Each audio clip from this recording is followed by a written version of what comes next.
Every empire believes it is unstoppable, that its armies are superior, that its walls are unbreakable, that its enemies will always fight the same way they always have.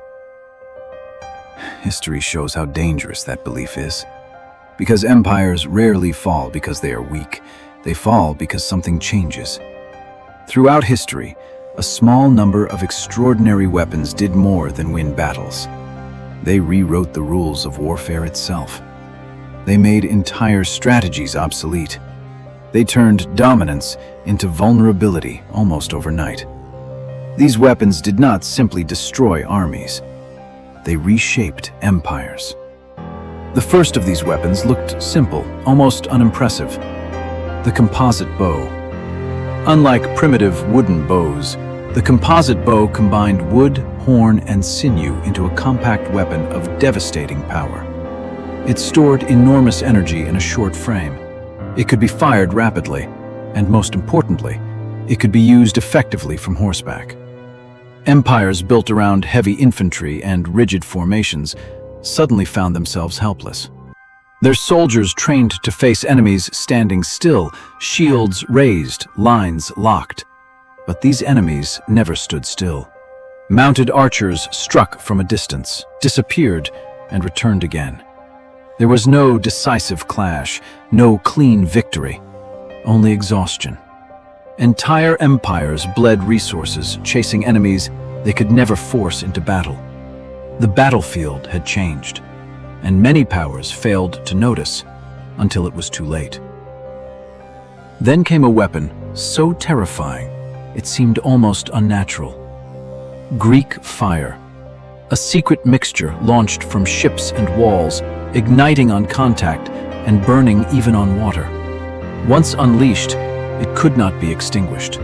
Water only fed the flames. Enemy fleets watched in horror as fire crept across the sea toward them. Panic spread faster than the flames themselves. For centuries, this weapon had no counter, no defense, no solution. An empire survived not because it had more soldiers, but because it possessed a weapon no one else could replicate. Next came a weapon designed not simply to kill, but to dismantle. The Roman pilum, a heavy throwing spear with a soft iron shank engineered to bend on impact. When it struck an enemy shield, it twisted and lodged deep. The shield became useless, too heavy to carry, too dangerous to discard. Enemy formations collapsed before swords ever met. Rome did not merely wound soldiers, it disarmed entire armies. But some of the most revolutionary weapons in history were deceptively small. The stirrup, a simple loop of metal. Before the stirrup, cavalry lacked stability. Riders struck quickly and withdrew. After it, mounted warriors became unstoppable shock weapons. The stirrup locked rider and horse together. Lances hit with devastating force. Infantry lines shattered under the impact. This single invention transformed warfare across continents. Empires rose on horseback. Then came the weapon that ended the age of walls. Gunpowder. Castles that had stood for centuries crumbled. Knights in armor became targets instead of terrors.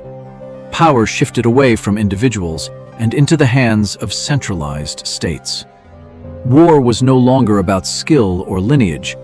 It became about production, logistics, technology.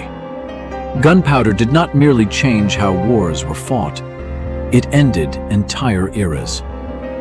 And history keeps repeating the same lesson.